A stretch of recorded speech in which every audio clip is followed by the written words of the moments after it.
Operator unit khusus pangkalan militer keempat Angkatan Bersenjata Rusia, yang dikenal dengan nama Valkyrie, berhasil melacak posisi dengan titik tembak, kamera, dan peralatan musuh lainnya di Kamenskoye.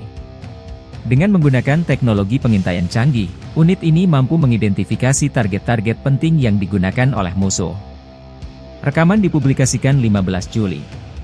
Setelah posisi-posisi tersebut terdeteksi, pasukan Valkyrie segera melakukan serangan presisi menggunakan drone. Serangan drone yang dilancarkan berhasil menghancurkan target-target tersebut, menunjukkan efektivitas operasi dan kemampuan tempur yang dimiliki oleh unit khusus ini. Keberhasilan operasi ini menegaskan peran vital unit Valkyrie dalam mendukung strategi militer Rusia di medan perang. Dengan kemampuan untuk melacak dan menghancurkan peralatan musuh dengan akurasi tinggi, unit ini terus menjadi elemen penting dalam upaya Angkatan Bersenjata Rusia untuk menguasai wilayah konflik.